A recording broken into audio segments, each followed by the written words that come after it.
Hello everyone, it's Matt.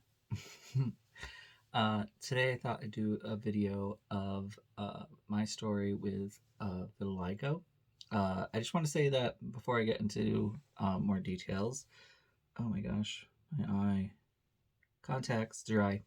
Before I go into more details, uh, I just want to say that this is my perspective.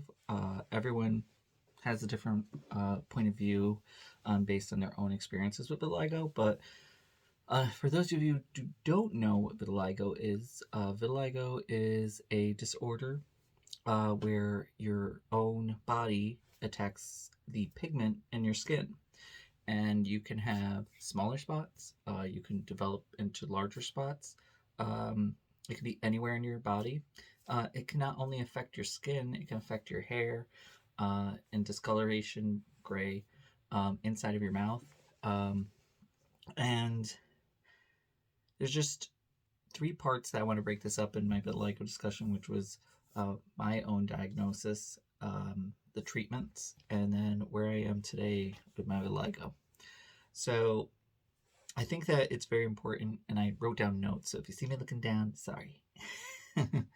um, so I think it's as far as my diagnosis, it was around 20 years old that, or 23, I should say, that I first started noticing discoloration on my hands. You can see in the tips of my fingers.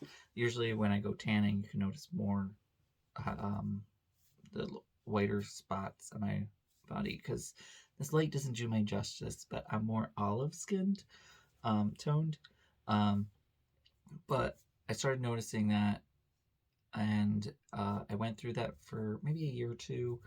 And then when I was 25, I went to my dermatologist and they diagnosed me with vitiligo. And it was one of the most depressing experiences I have ever had because it gave me kind of a preview what it's like to maybe have something.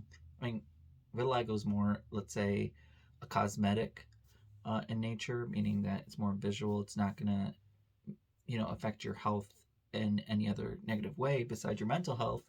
But they give you this pamphlet and it basically says, hey, it's not curable, treatable, and even with that, you're not going to get good results.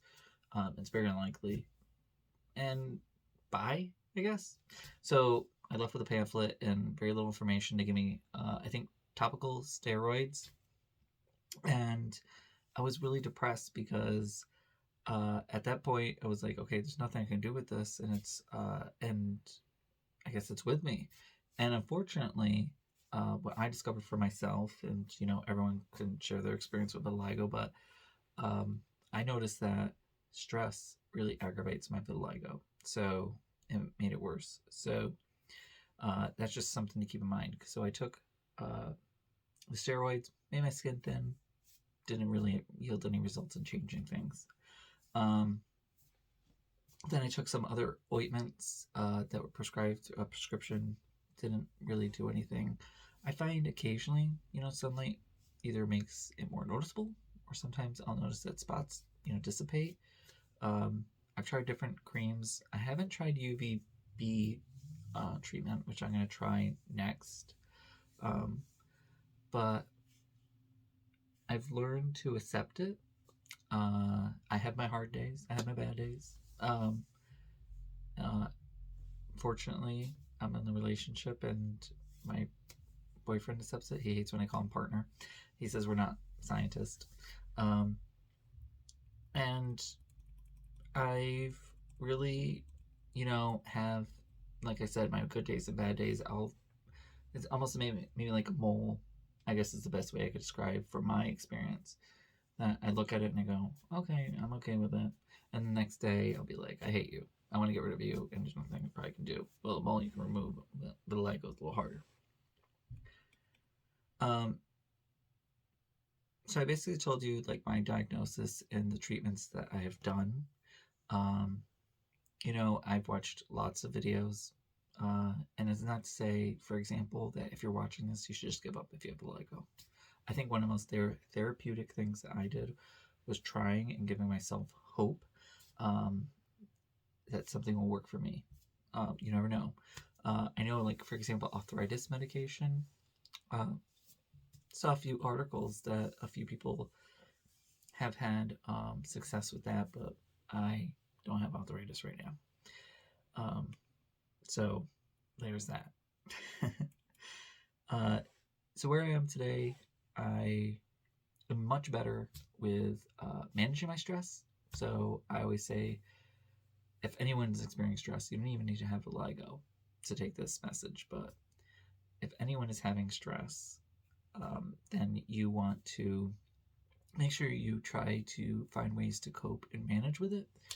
Listening to music or just distracting yourself to something else. I have learned many skills to distract myself, but I still have my bad days, believe me. Uh, and, as far as the other spots in my body with vitiligo, I have it on my foot, my ankle, my back, and a little bit of my face, and then, other areas of my body. So I think that, with vitiligo, it can be something that's mentally uh, very hard to deal with because it changes who and what you think about yourself. Um, so, just keep on in there if you are struggling with vitiligo. Um, for others, they're like, yours is not even that bad. And you know what? Uh, there are people who have much more noticeable cases of vitiligo. I have had people notice and say things, and it for myself, whenever you're struggling something, it doesn't make it any better that, let's say, someone else is struggling more.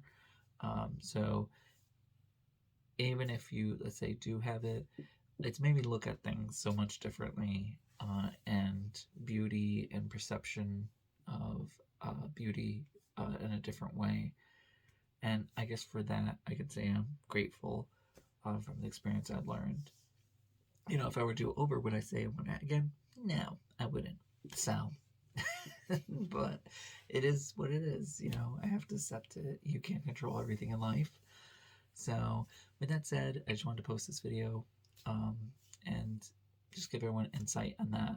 So, stay tuned for more videos, and thank you, everyone. And don't forget to hit like, subscribe, and what's the other thing?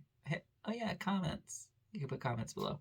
So, I do read them, and thank you. Bye.